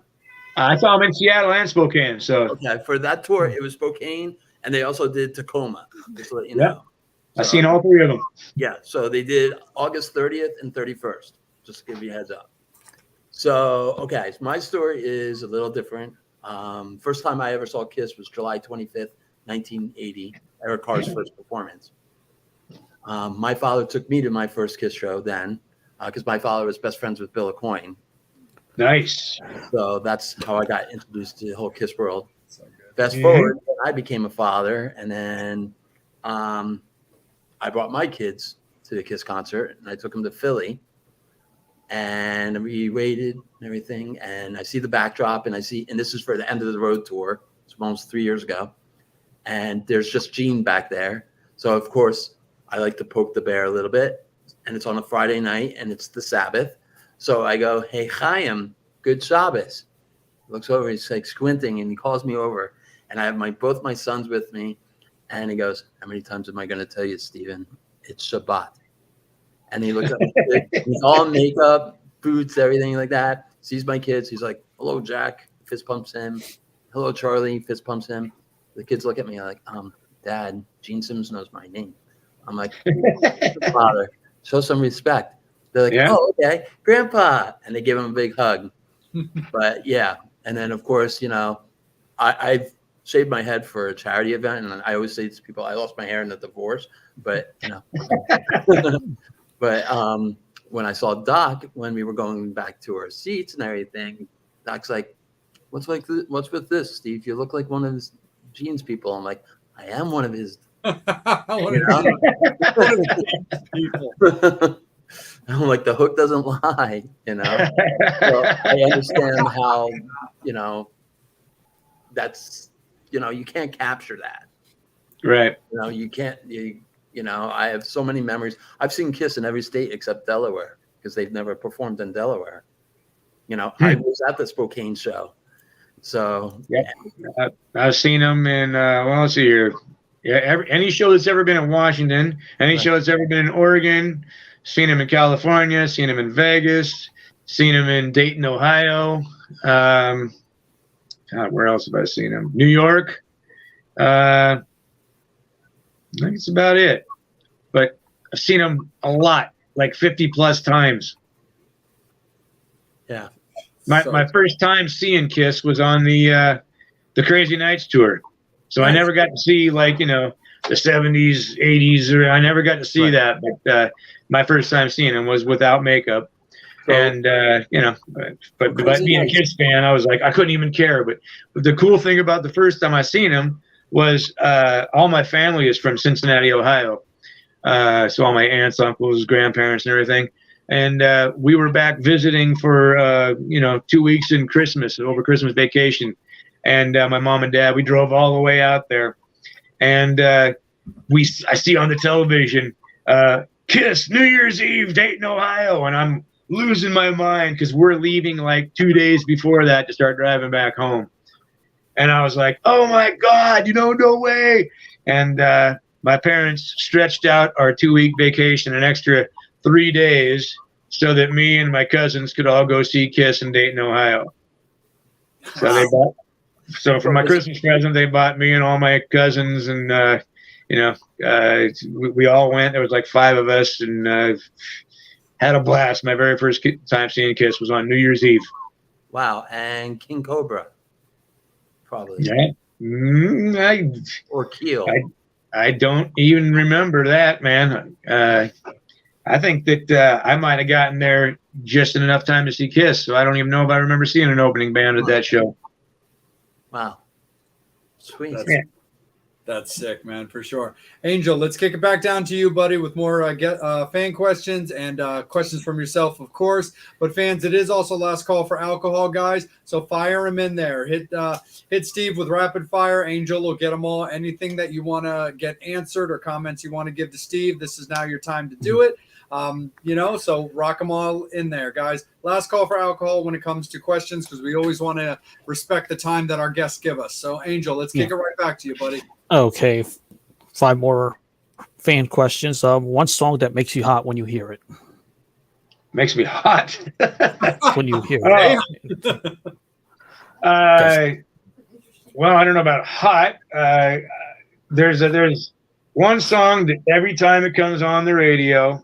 Well, actually, there's 2 songs that really get me fucking fired up. And I mean, I don't know about turned on, fired up. I mean, I'm talking about just makes me want to drop the gas pedal down and start doing 100 miles an hour. Is Detroit Rock City by Kiss. Yep. And Twilight Zone by Golden Earring. Ooh, good one. Yeah, I just fucking love that. It's just, yeah. That song is so good. Yeah, we actually, Metal Church actually re-recorded that one, and they had me sing it, just because it was one of my favorite songs. Really? It hasn't been put on an album, but it's in the archive somewhere, and maybe someday, sooner or later, it'll get leaked out. Nice. Yeah. Your all-time favorite band. Yes. I think we've established that one already. That's the question. No, dude, I'm not laughing at anyone or anything. I'm just laughing because it's funny coming off the last segment. Yeah, I mean, my 2 biggest influences, my 2 biggest favorite, anything that has to do with music is Elvis Presley and Kiss. And obviously there's a million bands in between. I love Whitesnake, love Motley Crue. I love anything that Billy Sheehan is in, because he's like the bass god as far as I'm concerned. Yeah, man. Do you have any rituals before you go on stage? Anything you do to prepare for a show? Couple of shots, a couple of stretches, and run out on stage and do a show. Nice. I can definitely confirm that. Yeah. Can you drop any hints of who the new singer is in Metal Church? It's a guy. He's got long hair. Old guy. He's got long hair, but is it his hair or is it a wig? Long hair. It's his hair, and he's badass. Psycho Steve. Damn, I thought it was Psycho Steve. Yeah, there. Just without answering that question, I'll just just be patient, just a little bit longer, and there's going to be a whole lot of information coming out on Metal Church real soon. Awesome. We did the new album is done, recorded, it's being mixed, and as soon as everything's done and put in the sack, we're actually going to start making announcements. So.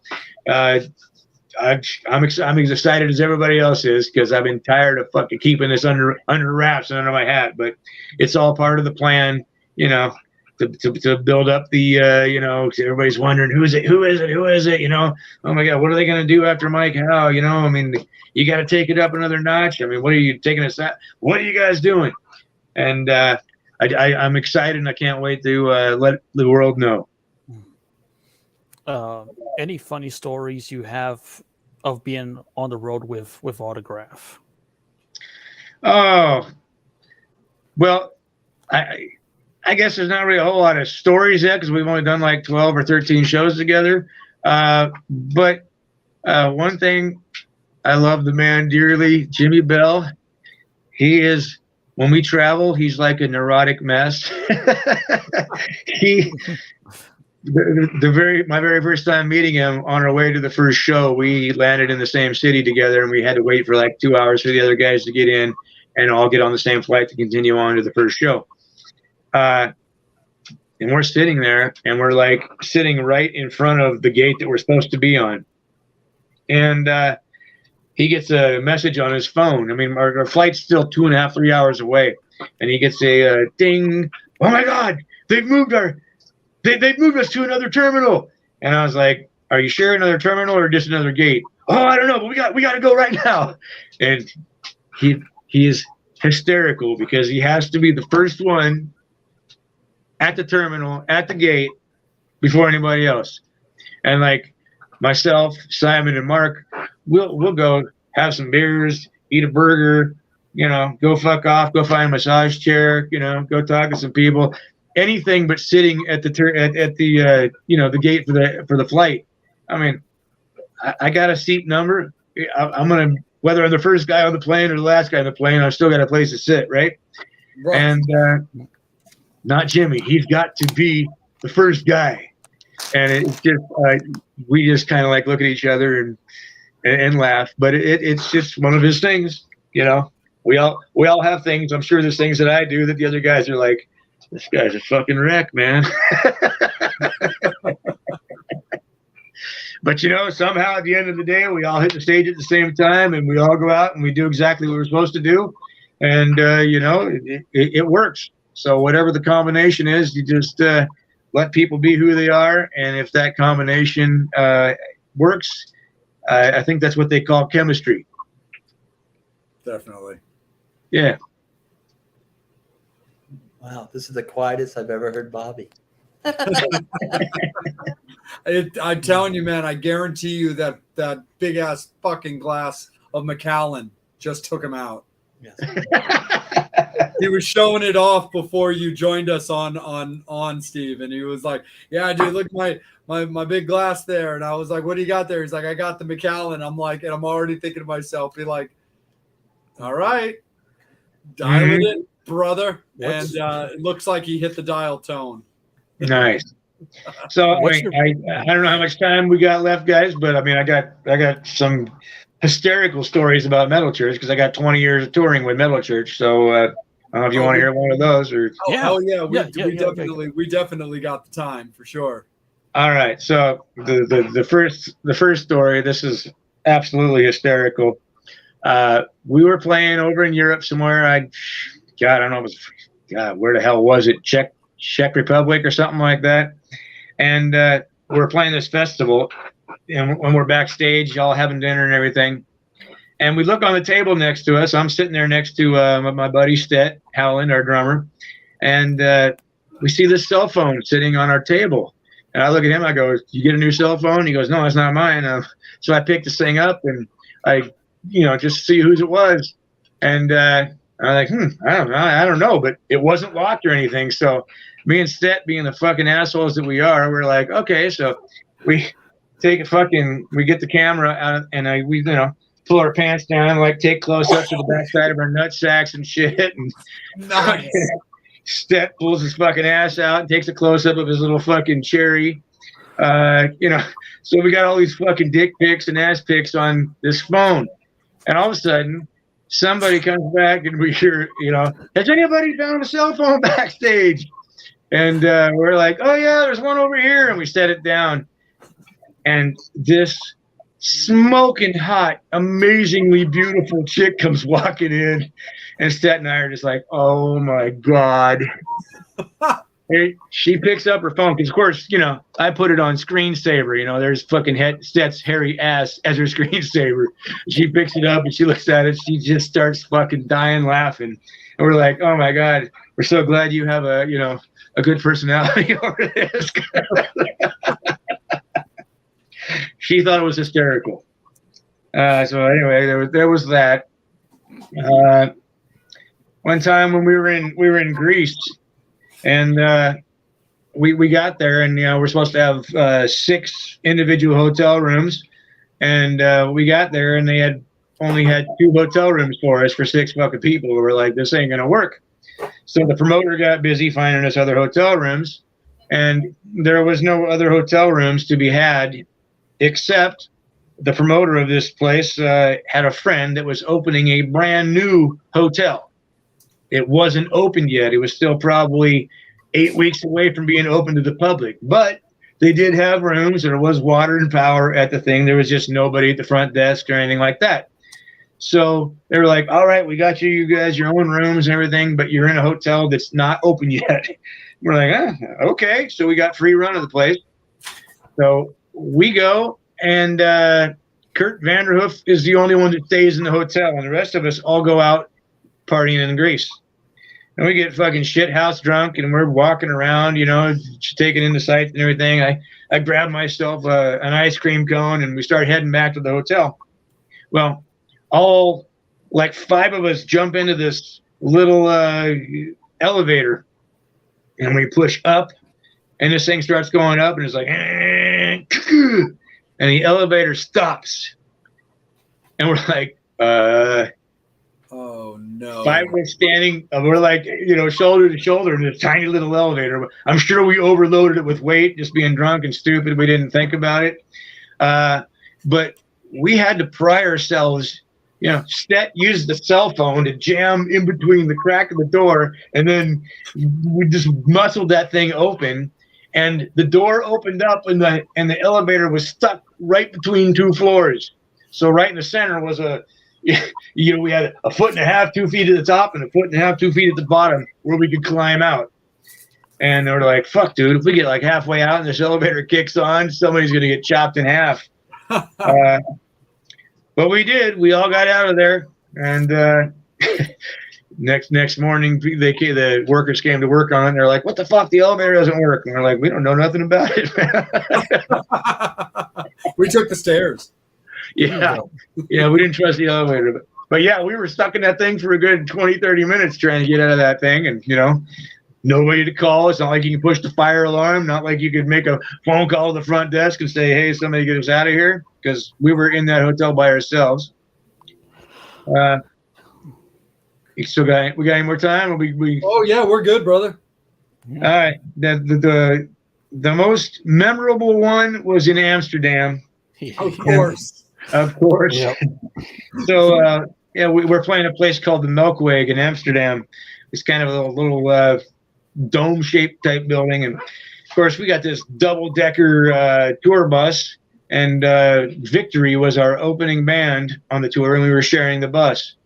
And on the way to Amsterdam, you know, the night before, I'm playing a game of Stratego on the bus with, I don't even remember. I think it was with Rick, our guitar player.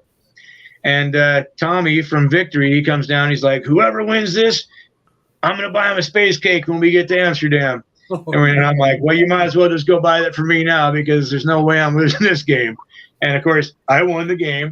And anyway, when we landed in Amsterdam, of course, everybody goes scatters in different directions, and everybody hits the you know, the Bulldogs and the you know, the pot shops and everything. And we all bought, you know, everybody bought weed, and none of us could smoke before we go on stage, so we, you know, put it away for after the show. And we do the show. And at the end of the show, the promoter comes up to us and is like, hey, man, I got a buddy that owns this club two doors down. I mean, it's just like right there, dinner, drinks, anything you guys want, it's all on him. And he would love for you guys to come down and make an appearance. So we're still in our sweaty stage clothes, and we go walking down to this place, and we start partying. And this is when Ronnie Monroe was still in the band. And so we're down there having a good time. And Jeff Plate was a drummer at the time from Trans-Siberian Orchestra.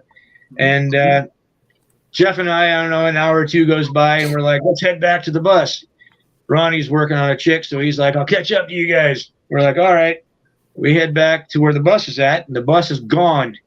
We're like, what the fuck? We can't find the bus. There's chains around the door and everything of the place we just played. The bus is gone. And so we see this guy, one of the security guys, cleaning up the lot and everything. We're like, hey, where the hell did they move our bus to? We're like, I don't know. The police told them they had to move it. So I'm like, well, where would they move the bus to? They're like, probably Central Station. So Jeff and I, we're fucking, both of us got a good buzz going on. I'm wearing boots and my fucking leather pants and shit, still sweaty, and it's 2:00 in the morning. Bus call was at 5 a.m. and now we're off on this quest to go find our bus. And we asked this guy, we're like, well, how do we get to Grand Central Station? And in Amsterdam, they've got like painted lines all over the cobblestone streets. So, you want to get to Grand Central Station, follow the blue line. So we're just walking and we're walking and we're walking. And we finally, after walking for like 45 minutes, come up to there's Grand Central Station. It's like dead center. We come out right in the middle of it. And we're like, well, it's either down that way or down that way. So first thing we do is we go to the left and we walk about a half mile down that way. And we look around the corner of the building and then we don't see no bus. We're like, fuck. So now we got to walk the whole distance of the thing. We get back to the other side. No bus. And I'm like, dude, what is the deal? And I'm getting pissed now because it's like, dude, bus call is in like 45 fucking minutes. And, we got to get on out of here because we got to have a show tomorrow in Germany. And anyway, so I flagged down a taxi driver, and I'm like, dude, please tell me you speak English. And he goes, a little bit. And I explained the situation, and he laughed, and he says, oh, get in, we'll find your bus. Dude, we drove up and down every street in Amsterdam, not finding the bus. And then finally, I see cop lights, and I'm like, hey, we're going to go over to let's go ask that cop if he knows anything. Cops got to know where a big double-decker bus is at. And we pull up to where the cop's at, and we see our singer, Ronnie Monroe, fucking hands up on the hood of this car. And I jump out of the car. I'm like, Ronnie! And he's like, Steve! He comes running over, gives me a big hug. He's like, I didn't think I was ever going to see you guys again. So the girl he was working on at the club, we left. He went to go back, get on the bus, found out that the bus was gone. So that chick gave him a ride to where she figured the bus would be. And then she ended up driving down a one-way street the wrong way, and the cops pulled her over and gave that girl a DWI. So the cops were asking Ronnie to drive this chick's car. He's like, I don't even know this bitch. I'm not driving that car anywhere. And so now it's me and Ronnie and Jeff, and at least the three of us are back together again, and we're still looking for the bus. So finally, the guy driving this around, he fucking says, there's one more place we could look, and it was on the backside of Grand Central Station. And they were doing construction, and they had this like 20-foot high wood fence that went for like a mile straight. And in the middle of it, there's a little indentation, and in that indentation is where our bus was parked. And I was like, oh my God, that's our bus. So the driver pulls over, and we jump out of the car, and I'm like, dude, how much do I owe you? The guy's like, dude, you don't owe me nothing. This was the most fun I've had since I've been in Amsterdam. And so I was like, all right, well, anyway, big thanks. We get on the bus, and our tour manager's losing his shit. Where the fuck have you guys been? I'm like, where the fuck have we been? Who the fuck gets in a bus and drives off and doesn't tell the band after you sent us down to this place to go party? You tour manager, you would think that you would send somebody to go get us before you move the bus, So anyway, I'm already pissed off, and now I'm like, all right, well, fuck, now we got all this weed we got to fucking do something with. And the bus driver tells us, well, you guys you got about an hour and a half to do anything you're going to do up before we cross the border. We got to pull the bus over and clean it out. You cannot bring anything you may have acquired in Amsterdam is not going across the border. So everybody hands me their weed, and I roll together like 8 papers, and I make this bomber about this big by about that big around. Oh, and we fasten this thing around the bus and talk about being stoned to the bone. Anyway, we get to where we can't even do anymore. The bus driver stops the bus, and he's like, okay, we're 15 minutes from the border. We got to clean out the bus. So we clean out the bus, and I'm sitting there, and I mean, I'm like paranoid high. That's how high I am. And about that time, Tommy comes running down, and he's like, Steve, you got that space cake, right? I was like, what? He goes, yeah, you won the game last night. I told you I was going to buy that space cake. I'm like, fuck, no. And he goes, yeah, it's up on your bunk. So I go running upstairs. There, sure as shit, a loaf of chocolate brownie cake this big. And I come downstairs and I look at my drummer and I'm like, dude, I'm not going this alone. And he's all right, break it in half. So we break this thing in half. And we're sitting there and we were too high to qualify. And I'm like paranoid and I'm like, dude, I'm going to my bunk and going to sleep because I'm spooked right now. That's how high I am. And I get in my bunk and I feel the bus stop. I'm like, fuck, we're at the border crossing. And I know the bus still reeks of weed because we just 20 minutes before was smoking that big old doobie. Anyway, our tour manager opens the door and, you got the guy in the beret comes out. He's like, you got a rock and roll band on board? And he's like, yeah. So the guy asked who it was. We got Victory and Metal Church. And the guy's like, Metal Church? Metal Church is my favorite fucking band. And so our tour manager's like, give me 1 minute. So he runs upstairs to the where we're all in our bunks. He's like, I need every one of you fucks downstairs right now. And I'm like, oh, shit. I'm already paranoid out and everything. I'm like, fuck, we're all going to jail. I'm going to be in a fucking Amsterdam jail all high and shit. This ain't going to be any fun at all. This is going to be like one of those locked up abroad shows. I'm going to be on it. I already know. And so we all get downstairs and this dude comes on. He's got the M16 over his shoulder and shit. I'm just like, oh, we're fucked. And he comes on and he's like, oh my God, I can't even believe this. Can I get a picture with you guys? And we're like, yeah. Dude, fuck, we take a picture with this dude and he goes, you guys, fuck, I love you guys. You're awesome. You're good to go. So I can't even believe it. What are the odds that the border agent happens to be a Metal Church fan? We skated. Yeah. I could just picture it now. Metal Church, the new live album, live behind bars, live locked up abroad, live high and locked up. Yeah, dude. Crazy times, man. Crazy times. Absolutely. Reminds me of the Twisted Sister video. I carried them 16 and you.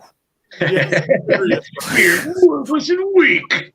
Hey, Angel, did I also read that right during Steve's story? Did we get some love from Bob Parr from Kicks talking about being a Metal Church fan? Yes, we did. Boom! Right on. What's up, Bob? Thanks for tuning in, brother. You rock. Yeah, hell yeah, man. I've seen Kicks a couple times in Sturgis. Those guys kick some ass. Hell yeah, for sure. Yeah. Angel, let's kick it back down to you, buddy, for some more fan questions. Okay, dude. One more. If you could be in a time machine, where are you going? Oh, any place other than right now, man. This world is fucked. I would probably go back to, I'd go back to the 70s. Nice. Yeah, as sex, drugs, and rock and roll. But going in a time machine, I do need to get and take back the information and the knowledge that I have now, so that I could invest in Microsoft and all that shit that's blown up and made people millionaires. So I go back to the 70s, see if I couldn't join Elvis Presley's band, and I'd be a millionaire by now. Like in Forrest Gump, when he puts like $10 towards his friend's like Apple company, and he becomes like a millionaire from it. Yeah. Or the hot tub time machine. That was a good one too. Exactly. Actually, as a part of that question, what if you could go back in a time machine, what era of Elvis would you go to? Good one. Well, my favorite era of Elvis was actually the early 70s stuff, when he first started doing the Vegas, where he first started doing the the jumpsuit look. A lot of people like the 68, the leather Elvis and everything, and I get it, that's the rocker Elvis, and I thought that was pretty badass too. But my when I saw Elvis was the jumpsuit era, and that was when he was doing all the songs that I grew up, and that's the time frame that I grew up listening to those exact songs. So I would say 1972, 1971, something like that. Yeah, I'm a Can't Help Falling in Love with You guy. Yeah, man. That's still my favorite Elvis song is Can't Help Falling in Love with You. Right on. Well, you guys should really check out some of the Alive 85 stuff. I'm sure there's some stuff out on YouTube. Yeah. Yeah. You If should not, come I on can, the. You if should not, I come can on the send show you as a Elvis. send you a link to our promo video. It's actually pretty cool. So Yeah. the other thing that we do, because it's Kiss, it's Alive 85, the King. So we take a bunch of like the big 80s hits and we change the keys so I can sing them Elvis style. But like we do Hold the Line by Toto, Oh, Jesse's Girl by Rick Springfield, just we want a friend. Here's always been a good friend of mine. So wow. the whole idea of the show is it's Elvis in 1985. What would he do? He always took everybody else's music, did it his own way, and made it bigger than it originally was. So he probably would have continued doing the exact same thing he always did. So that's where my idea comes in. It's like, well, fuck. He survives the heart attack, gets himself in shape, and we do Whitesnake, Motley Crue. I mean, we do all that. The 80s shit. People are like, what the fuck, man? I remember Elvis doing, this song. What the hell, man?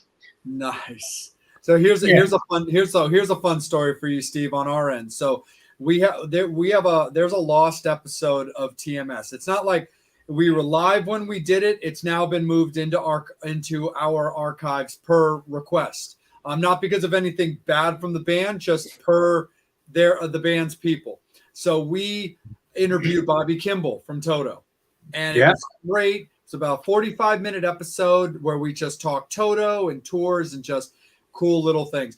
But the thing that was really cool, and we couldn't see this because of the way his camera was projected, basically like yours or like Angel's or like mine. But he's sitting at his keyboard and it was live. So at one point we were just talking about stuff and I was telling him how Hold the Line happens to be my favorite Toto song. He started playing the song on his keyboard and started singing. And I'm like, Angel, dude, there's nothing cooler than this right now. Bobby Kimball is singing Hold the Line for us, like live. That's awesome, man. I was like, oh my God, this is fucking great. But that was super duper cool. So that was kind of a cool little fun little moment that we had. So I think that's pretty cool that you do like Hold the Line as like an Elvis style. Yeah. People are like, what the hell? And then it works. People they're like, at first they're like, what in the fuck is going on? And then they get into it and they're like, he's killing this. This is great. And at the 3-4 songs into the show, people are like, my God, I did not expect this. So I'm actually pretty proud of the show, man. I have a great time doing it. Like I said, I've loved Elvis since a kid, so it's a lot of fun for me to do it, and I get to wear the really cool fucking jumpsuits. Absolutely, dude. How long does the Alive 85 show run? We do anywhere from a 2-hour show to a 45-minute show. So we played Sturgis for a few years now, and we do Sturgis. They require a 2-hour set, so we're capable of doing damn shit. We could probably pull off 3 hours. We got enough material right now, but nobody wants to hear 3 hours of anybody. That's what? It's one of my favorite bands being Y&T. The only thing I can say is those guys play too long when they play shows. They got so many great songs, and Dave Menichetti wants to put them all into each show. And I'm like, dude, I can't even listen to my favorite band Kiss for 3 fucking hours. I mean, What chance do you have? I go, come on, just play fucking, Summertime Girls and Black Tigers so I get the fuck out of here. Yeah. For me, it would be like, yeah, you got to hit me with those and hit me with Contagious, and then we're good. Yeah. Those guys got some great shit, don't they? Hell yeah, they do. Oh my God, for sure they do. It's so sick. Angel, do we have anything final from the fans? Just for me, would you ever do like a Live 85 DVD or some kind of special? I've actually, we're actually working on recording a full album, which we would actually probably do a couple of videos for, like shoot pro videos, and we recorded the song, of course, in the studio, and then for the for like all videos are, you lip sync along to the song. But before there's an actual DVD release kind of thing, there will probably be a couple of videos that come out. Hmm. Yeah. Awesome. Yeah, but we have done. When I hang up here, I'll send whose name I got Steve's contact, so I'll send him the link, and you guys can check it out. I'll have it fired around to you guys. But it's just a little 2-minute promo video of the show, and you can kind of get a good idea what it's about. Absolutely, man, 100% for sure. So, Steve, before we let you go and let you get on with a little bit of your evening and everything, again, first and foremost, thank you so much, man. It's been an absolute pleasure, 100%. But for everybody who's looking, where can you be found?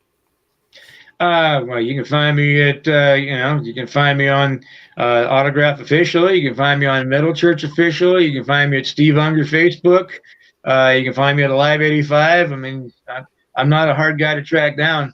Drop me a note, say, hey, what's up? Send me a friend request. Yeah, you've got a pending one from me. So, all right, man. So I'll get on that when I hang up with you guys. I guess before we go, man, I just want to shout out to all the fans and stuff that have been there since day one, man. I know because I've been on both sides of the fence. I've been the guy in the band, and I've been fans of the guys that are in the band. And bottom line is, without you, there's no reason for us to even be here. So the fans are absolutely the most important part of every band. And it's, to me, I think it's a shame that there's some bands that seem to overlook that or forget that somehow. So I just want to say thank you to everybody that has supported, Metal Church through all the, changes we've had, the ups we've had, the downs. And, now I'm getting the same love with the Autograph family. Thank you all so much. It means the world to me because I'm having a great time doing what I do, and wouldn't be able to do it without you guys. So thank you. Absolutely, man. You nailed it.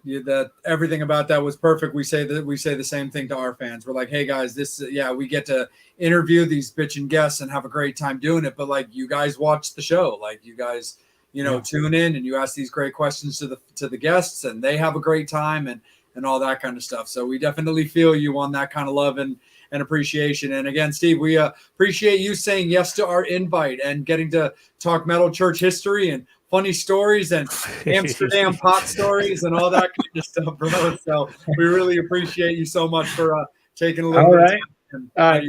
Can I give a plug to another show that I'm going to be on here? Is that yes, definitely, of course. It's all love, man. All right, well, I'm going to give a little shout out to Lisa and Carrie from Front Row Promotions. I'm going to be doing a call-in with them, I think, tomorrow night. And then I believe sometime in, I think it's like February or March, I'll make sure I post the date when I'm going to be doing it. But I got a full interview with them like I got with you guys here coming up. So promise them I'd say hi. So, all right, shout out to those two. That's awesome. All right, guys. Yeah, well, thank you so much for having me on, guys. It's been great.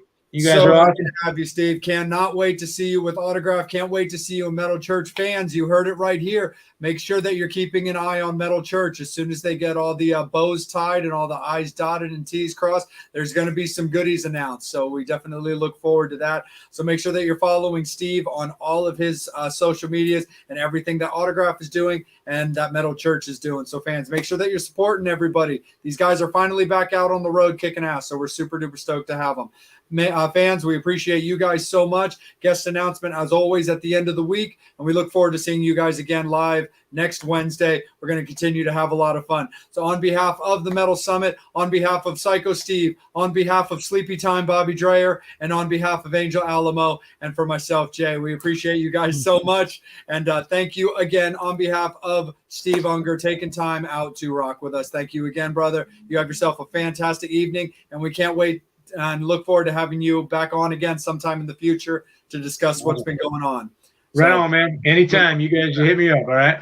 We sure will. Absolutely. So, again, thank you so much to Steve. Thank you so much to my colleagues here on the Metal Summit. And again, a quick shout out and love and prayers go out to Mike Howe, to Randy Rand, and also to Christine McVeigh for her recent passing today from heartbreak. So Unfortunately, we don't get to live forever, huh? Yeah, sucks. apparently not, for sure. We can only wish that news was Sweet Little Lies, but unfortunately it wasn't. Yeah, we definitely all three names are just icons you just dropped, and it's like they're gone now, and it's crazy. It's crazy to me. Absolutely. God's band is just getting stronger. There you go. But thank you again, Steve. You have yourself a fantastic night. Metal Summoners, we love you. Again, guest announcement at the end of the week. See you guys next week. We love you next Wednesday. As always, you've been watching the Metal Summit.